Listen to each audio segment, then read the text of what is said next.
Hi, thanks so much for joining me on the Everything and Anything and a Bit Gay podcast. I have an old guest that I have brought back. And when I say old, I mean old. My husband, Andrew Randles-Friedman, who was on the first couple of episodes with me. Welcome back, Andrew. Hi, great to be back. What we are doing today, and the reason why Andrew is here, is because we are celebrating my 100th episode. Woohoo! So my stories have been kind of all about everything and anything, and that's the name of the And show. a little bit gay. And a little bit gay. I've been talking to psychics and healers and cult survivors and LGBTQ plus icons, musicians, drag queens, authors, activists, people with everyday journeys, people that have survived trauma. And each guest has kind of offered me something a little bit different, whether it's lessons on resilience or laughter or heartache or love or the courage it takes to live authentically. And I feel like I have grown so much from my curiosity from people. I've been doing this since January of 2024. And so it's been about a year and 10 months that I've done this. And I've never thought it would kind of continue this long. There were times I wanted to give up. There was times I was frustrated. And Andrew helped me kind of say, stick with it. And I did. Yeah, it's been an amazing journey watching you grow as an interviewer, as a conversationalist, as a, performer, and also just what's going on beneath the hood, so to speak. So not only your on-camera personality and your growth from kind of interjecting sometimes at the beginning just to keep you part of the podcast to really becoming a more conversationalist and really getting people to open up. Time after time, that's been the common refrain from people, that you have really gotten them to talk about things that they really didn't expect to talk about. And that could be just the very nature of how you approach the podcasts or really just your personality, right? You're not here to interview people as much as kind of get to know them, because you're doing this based on things that kind of you're interested in, and then hopefully your audience is interested in it. And clearly they are, because the audience has grown over the past almost 2 years. And it's just a really, really impressive to watch that growth combined with your growth. Yeah. I mean, I think there's things that I believe differently in now. So, like what happens when we die is one of the things that I have learned from my guest. There's been a lot of reincarnation topics that I've had on my show, and psychic mediums, and I've done a past life regression, and I had a hypnotist on my show that you haven't heard that episode yet, but he's coming out later this season, the Hollywood hypnotist. And I've gotten to connect with like a lot of people in my past. So my person that I was best friends, really good friends with, and my roommate in college, Lise, was on my show. And we talked about our adventures living in South Beach in the 1990s and how insane and crazy it was. I did my coming out story.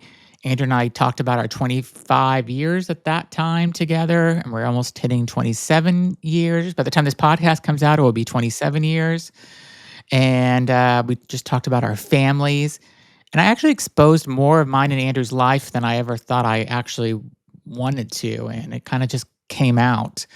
And those episodes did well. So, and I also surprised that I got listeners and people subscribing so quickly, which was great. I thought it would, I don't know, I thought I'd have my friends listen and a few other people would catch on. And then, before you know it, there's a whole audience listening. Yeah. I mean, what do you think? What have you learned? What are the 3 things that you think you've learned the most during this experience? I don't want to say process. I'll just say the overall experience. I think I have learned to listen better and let people talk, because at the beginning I was doing a lot of talking and interjecting and not letting people and interrupting people. Mm-hmm. Mm-hmm. So I think I've learned how to do, yeah, exactly. And I still do sometimes, but I have learned how to listen better and let people tell their story. I've learned how to push people sometimes, even when they don't maybe thought they would feel comfortable with a topic. I've tried to get things out of them. I've had a few guests cry, which I was surprised about, and then I also one of the other things I learned is that, give people credit for what they've kind of done in their life. And, a lot of these people are survivors and they are giving back. And I always make sure that I try to say, do you ever take a moment to kind of reflect back on yourself and just to think about what you've given to the world or what you've given to these people? There was a woman named Lisa Sugarman that does works on a suicide hotline. And I asked her, "Did you ever kind of step back and think about all the people's lives that you've saved?" And a lot of people said that they don't step back and think about that. And I think it's important for people to step back and think, "Wow, I have saved lives, or I have impacted somebody's life, or I've made it better, or a family's life better." And when she saved the lives of these people on the suicide hotline, she also like saved a lot of grief and stuff from people's families or their friends and stuff. So there's just a lot of people that I want them to do that. I think the last thing that I'll say that I have more respect for now than I did. I respected transgender people before, but after interviewing transgender people, I and especially what we're going through now in the United States with all these anti-trans bills and laws and bathroom issues and stuff that they have, where they can't go into a bathroom for the sex that they are. I've learned that transgender people are such survivors, and have such a respect for them, and I understand them more. And I think 15 years ago, maybe I didn't understand, like, why would a man want to turn into a woman? Like, like, they can do whatever they want, but I didn't get it. And now after meeting, these people, I don't want to say I totally didn't understand it before I started the podcast, but I have a whole new outlook on it where I totally understand it now. Like, I understand that they were born this way, the same way I was born gay, the same way you were born gay, and they were just born in the wrong body. And it's not fair that the way they're treated. And I really like have a lot of empathy for people that are transgender. Hmm. I agree with you. Just from what you said, what you've learned, and what you've accomplished, I definitely understand what you were saying about forcing people. You said you were forcing people maybe to talk about things, but also you're forcing people to kind of take credit for the things they've done, right? And to be proud of what they've done for themselves, but also for others. It reminds me a little bit of who is it, Savannah from Greenville, South Carolina, who is a man who likes to dress as a woman. And if I'm remembering correctly, Savannah isn't necessarily trans. This is just a person who's a man who Yep. enjoys dressing as in women's clothing, and going out. But also, I guess it's not just about the clothing, because they're often putting on this other persona or another aspect, not a different persona, letting different parts of their personality come through. And that was a really interesting learning opportunity for me, because it really made me think of just kind of this, all the world's a stage, and we all dress up, or we all wear masks, or we all present ourselves in different ways depending on the situations. And while some people don't necessarily want to recognize it, or it might be like little tiny things, not like dressing so differently, if we go out for dinner or we go to a wedding, right, we're going to dress a little differently than if we go to work, or if we're home lazying, let's say, all day, or if we have to go to the store, or how we might present ourselves to work colleagues different than how we might present ourselves when we're home alone with our partner or with our kids. And so it really got me thinking about that, and that similarity, right? That we all have these different aspects of our personalities that shine through at different parts in our lives, or even different parts of our days, and that there's really nothing different, right? If you're a straight guy, for example, you're hanging out with your buddies, and maybe you're watching a football game, and you're having a certain guy time. And you're probably acting a little differently, right? And maybe you're wearing a certain outfit. You're wearing your team jersey, right? You're wearing these jeans, and that could be very different than if you're taking your kids, let's say, to the fun park, right? And Yeah. maybe you're wearing different clothes with your friends, or having different interactions with other parents at that. You're not acting the same way. And I think it's very much a similar to what Savannah talked about, and very much maybe how some trans people feel, right? But they're truly, truly, when they're wearing clothing or presenting as a male, and they certainly don't feel as society says a male is, that they're just doing what makes them feel comfortable and happy. And isn't that how everyone should be and feel comfortable? Yeah. Yeah, exactly. And I just, I think about just how people have also gone through, like the guy that I interviewed kind of earlier in the show, he had to go through gay conversion therapy. And like, imagine like having, like, you're living in Kentucky or where, I think he was in Kentucky, and your parents all of a sudden one day take you to gay conversion therapy. And then the person that's doing this gay conversion therapy is basically like abusing people. And it's just crazy the stories and that people have told. One of my favorite people that I have interviewed is a woman named Elaine Benfield, and she lives in Atlanta. And she came on. She's a straight woman. She was married to a man.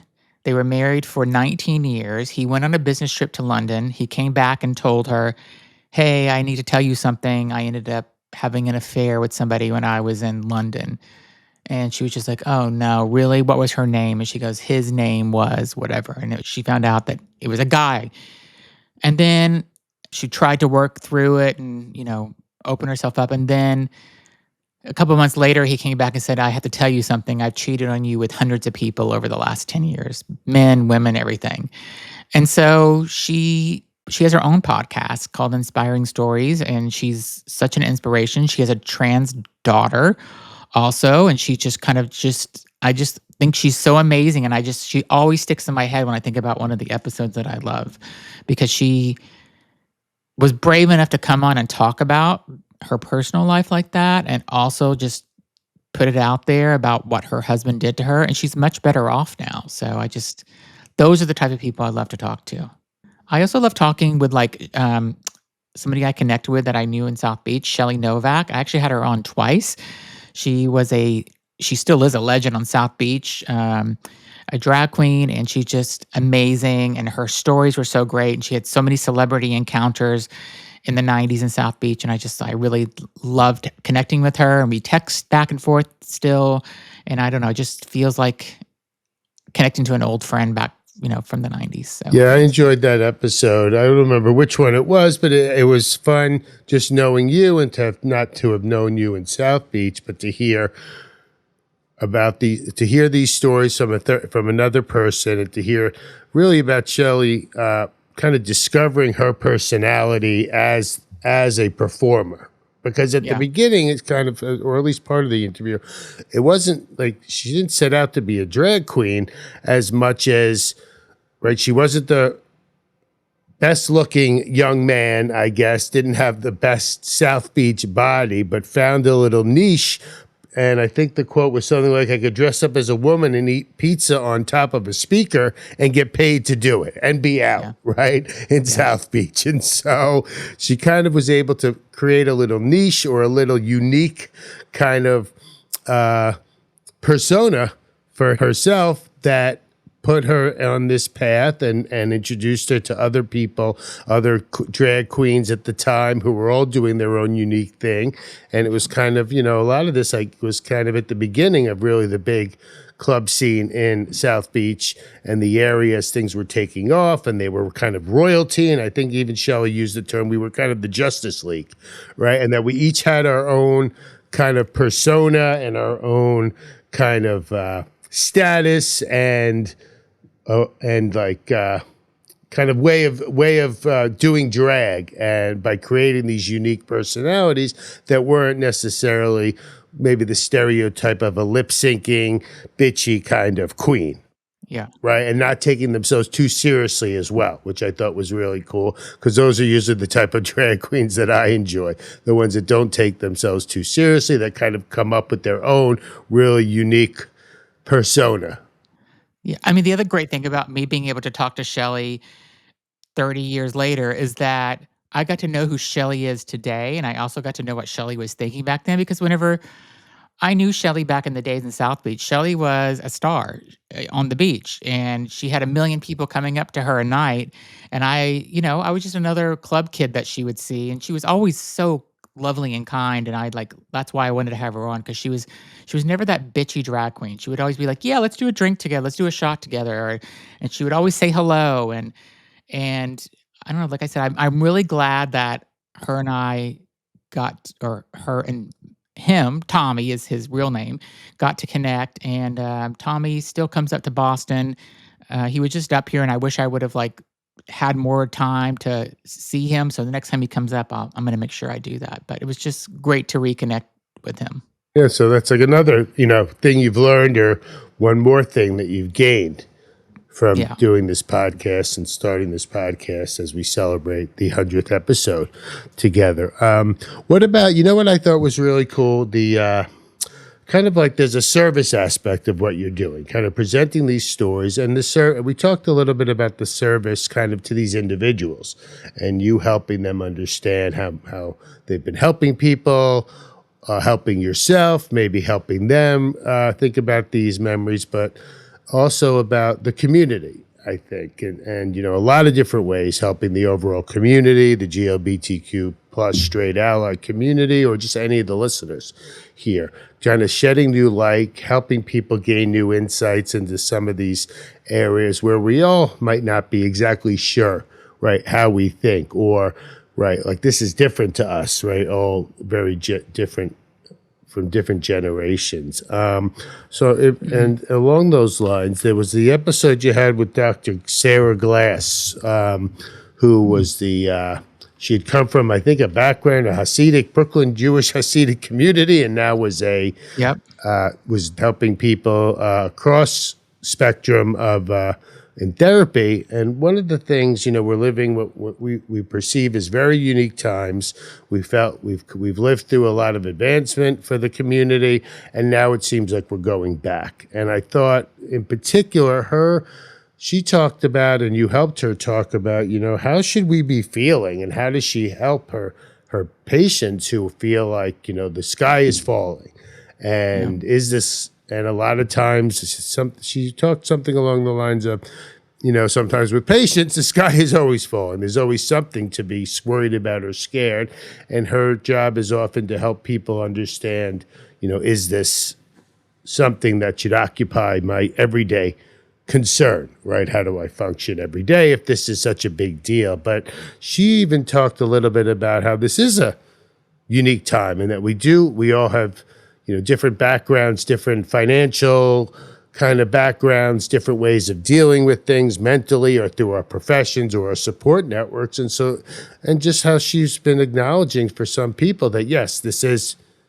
what is happening now, is you have a right to be concerned, and helping people deal with that legitimate concern about what's happening in the world, when it's not like just paranoia, right?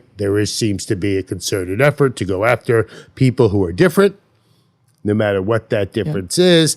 And I thought that was a little eye opening for me, that she, as a therapist, has to say, yes, I agree with you. And here's how do you think you can deal with this on a day to day basis? What are your thoughts Yeah. on that interview Yeah, and I that mean service to the community as a whole? yeah, and I love what she does because she was married to a Hasidic Jew man, and she is a lesbian now, and she's living her authentic life, and she's helping people, like you just said, and it's just she's helping so many people, not just LGBTQ plus people, but she's helping a lot of people, and she's got her authentic life now, and that's why I loved her story because she was living in this world. She has kids. When you have kids, you also have to think about how your decisions are going to impact them. And she just really opened up, and I just really loved her as a person. And then I follow her on TikTok now, and she's got a great life. She's dating this famous comedian now, and I knew the comedian before I seen them together on her Instagram, and she just I don't know, she's just a really great person. It's just like she's another one of those people that I wanna keep in contact with because I really, really like them, so, um, one of the other things that I was, uh, ready for, and it hasn't been that bad, was getting criticized or getting some, like, hate DMs and stuff like that. It hasn't been that bad. I mean, once in a while, you'll get something. No one's ever just been like, "You gay fag," or anything like that. I've never got anything like that. Um, but I do get weird DMs from people just saying, "Yeah, I know you're married, but, you." Yeah, I told you about them. I showed you I those know, I'm DMs before, joking with that and expression. I know. I know you're married but I think if you met me, and it's just like, what are you talking about? Like, I just did a podcast with my husband saying we were together for 25 years and we're not monogamous, and now you're sending me this stupid fucking DM. So, It is an interesting I insight into the people that are out there, and when you read different things about podcasts, or even just like, fans or fanatics, Jennifer Aniston stalkers and things. And I think it's kind of interesting, right? That you just put yourself out there into the public discourse or the public conversation, whether it's podcasts or movies or TVs or who knows, TikTok, and all of a sudden you have these people who are out there and for whatever particular reason kind of start to build in their minds that there's a relationship, right? That in a certain way you're talking to them, even, it could be as simple as responding to a DM, right? But how that's maybe a topic for a full podcast about, people who are out there spending a lot of time online, because that's how I perceive messages like that somehow they built something up in their minds. but there's been times I wanted to post or talk about some of these DMs I get, but then I'm like, "No, I'm just feeding into them," and then if they're sending me shit like that, they could be crazy, so we don't want anybody showing up at our house one day with a gun. I mean, there's one other one. There's one other. I guess this is a more recent podcast that sticks out in my mind. Is the one, and maybe it was because this was somebody of a different generation, a much more recent generation is a good word. Was 6'5", and for the maybe just the simplest reason is he's a more recent generation person than you've had on for most of the interviews that you've done. And so it was great to get an understanding of some of his perspectives on things. But really, what really struck out was him as an artist. And he was just, there was one, and this how you're able to bring things out of people and how his creative process. And I thought it was just really cool to hear him when he talked about there are just certain times when he's just got something to say or something on his mind, and if he didn't get it out in some form, a song or other media, that he was just going to explode. And I think even he was surprised that he kind of came out with such kind of specifics, or maybe just kind of came out with that sort of transparency and the way that he expressed himself, right? If it didn't come out, he didn't know what else to do with it. He just had to get these things out sometimes for him, and as an artist and a creative. And I guess as hearing that from kind of a younger person, a creative person, maybe my perception of younger people being influencers and online, sometimes I think maybe they are a little bit more I don't know, planned in this way, because they are so. I have this perception that they're so aware of the impact that they have on their own brand when they're out presenting themselves. That the fact that he was so open was really cool. Yeah, he was awesome as well, and he's somebody I wanna be friends with when I go to New York. I'm gonna look him up next, and he was so generous. He my opening and closing song for my podcast, he gave me one of his songs to Oh use, wow, like, that's he gave me awesome. permission. Yeah, and he's so talented, and I follow him on Instagram, and he's always creating music, and he's up to, like, 2 or 3 in the morning a lot of times, or working all night till the next morning creating, and he's just, like, he's got such an awesome old soul vibe too. Yeah, that's a great way to put it. Like, he just he's a good-looking guy. He could, you know, be doing going out and getting a sugar daddy or whatever, but he's or being going out every night in New York City, but he's focusing on his music and his career, and he's super, super talented, and He was another one of my top 5 favorite guests that I've had, that we've aired so far. I think the other thing that I have learned about myself is, how to get a story out of almost anyone. Um, I can I hate to say it this way, but I feel like I can make almost anybody interesting. There's only been one exception to that, and that episode did not air, but I made, I think everybody has a story in some ways, and some people are a little more shy, and you gotta pull it out of them, but I know in the first also 2 minutes of the podcast if at the end if this podcast episode is gonna be good or not because just, their vibe. Then sometimes you gotta, like, pull it out of people, and then it does finally get good. I've also gotten some requests, some crazy people requesting to come on and be guest on my show, where I've had to say no because, just this week, I got a person that said, "Oh, I, wanna come on. I it was a publicist, and the publicist said, "I manage a person that wants to teach the gospel and runs this big mega church, and they wanna come on and talk to your people." I'm like I wrote back, I'm like, "Did you see what show you were pitching to? Like, this is an LGBTQ plus show. Like, why would you there's nothing in there." You said you were talking about Christians and showing the word of God and talking about all the things that are wrong in the world, which is you think that we're wrong. So why would I have you on my show? Like, it's just like they just picked a podcast and said, "Let's just see if we can get them on there," or something. I don't know. Just people don't. And there's also a lot of kind of scam people out there too that want to come on and talk about some book that they wrote, and it's like the book is like self-published and it's really never sold anything, and they're just wanting to come on and be on a podcast. So it's just kind of bizarre Well, no, also. that goes back to, right, you wanting to have people on. I think this has changed a little bit as well, right? You want to have people on that you're interested in. And I think this has Yeah. kind of evolved as well at the beginning, but because you are also now that was kind of the beginning idea, right? I want these people on because I want to talk to them. This is something that's interesting to me, right? And so it's kind of like, and we're going to do a podcast, but I want to talk to these people and get to know them. And as you've developed your skill sets, but also I think as you've become open to folks maybe outside of your particular interest, because number one, you realize you have an audience, right? So you want to think sometimes a little, what are you interested in? That served you well, but what your audience might be interested in based on what's currently happening, in pop culture or in and the current times, as well as your ability to, like you said, start to find a story from anybody.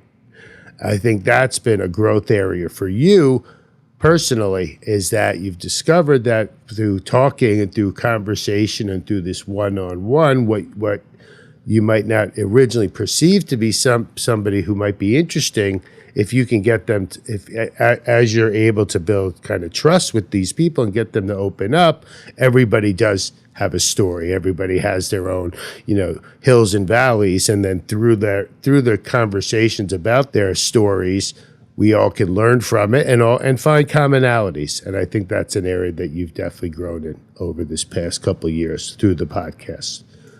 Yeah. And I also, I started just to kind of go back to the beginning. I started this because I did a podcast at one of my former companies, and it was mostly an internal podcast interviewing leaders. And I never wanted to do it because I hated my voice. And then whenever I wasn't forced to do it, but I kind of was forced to do the podcast. And then after I got a new job, I kind of missed doing it. And then I'm like, okay, well, let me try to just like do my own podcast and see what happens. And I was just going to do it for fun, not ever knowing if I was going to, um, make any money on it and stuff. And so it was really, we made a little bit of money on it and still making some money. And that's kind of what makes me happy also doing the podcast. So just seeing a little bit of money coming in every month. Well, of course. Well, it's also the reward, for your efforts, right? I mean, this has very Yeah. much become Oh, this is a full-time a job. second job, right? A full-time job. So of course you should be rewarded Booking for guests, it. finding guests, Yeah. editing, social media promotions. scheduling the guests, scheduling the podcast to go out. It's a lot more work than I thought it was going to be. And then I started another podcast called Listen Up Girl, where I do LGBTQ plus news. And that was once a week. And now it's 3 times a week, sometimes 4, because there's so much LGBTQ plus news coming out. But I really love doing that. It takes, it's 10 minutes most of the time or less of LGBTQ plus news. And it's just keeping me informed. I think other people informed about what's happening in the world. And for some reason, I feel like I'm giving something back. And I've gotten emails and or DMs about that, where they're like, stop saying like you only have bad stories to say, because that's where we are right now. But we need to hear these. Like, many people sent me those DMs, like, keep informing us so we know what to do and stuff. So it just, I don't know. I've gotten DMs like that and emails that made me feel good. I also, and just before we wrap up, at the beginning, I was really kind of focusing on an LGBTQ plus audience, and it still kind of is most of my audience. But I got 2 emails saying, just want to let you know, I'm a straight guy. I listen to your show and I like it. So don't think that your only listeners are part of the LGBTQ plus community. So that also made me think about, like, who do I want to have on and stuff. Yeah. And you should remember, just like you said about, you should, all the good things that your guests, you remind your guests all the good things and all the help they're bringing to people and all the information and the contributions they're making. You're making those same contributions in so many ways, and it's reflective of the popularity of what you've been doing, the podcast, reflective in the growth in the audience and the worldwide global audience, right, that you've discovered. So kudos to you.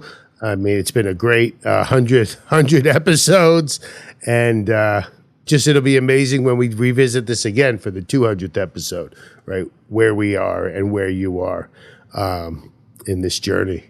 Yeah, and it's weird whenever I look at the analytics and demographics of the show, because when I see, like, oh, I had this many people in New Zealand or in Japan, or, sometimes it's weird countries. Like, I'll get in Afghanistan. I'm like, why is somebody in Afghanistan? They hate gays. Like, why are they listening to this show in Afghanistan? But maybe it's somebody in the military in Afghanistan that's listening to it. So you never know. So yeah. Anyway, I'm really enjoying doing the podcast. I want to thank everybody for continuing listening.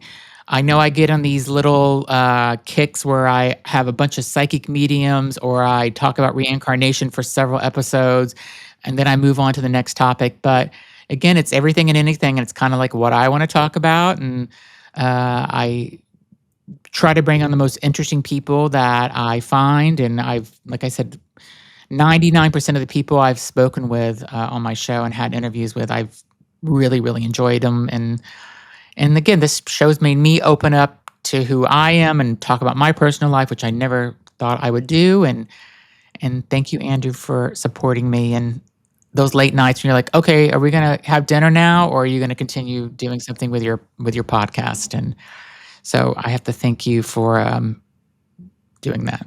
You're welcome. I also want to just thank all my listeners for the show that listen to this.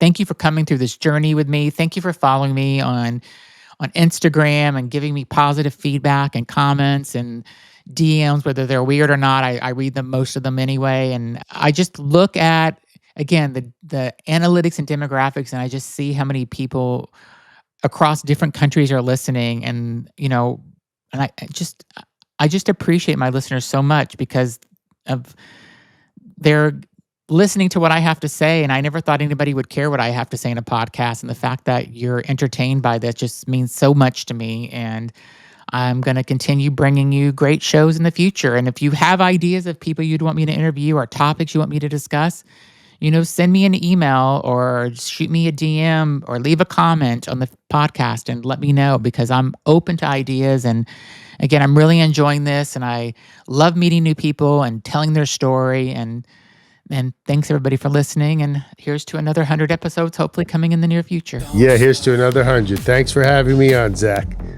Thanks for being on, my husband, Andrew. Love you. Bye, everyone. Bye.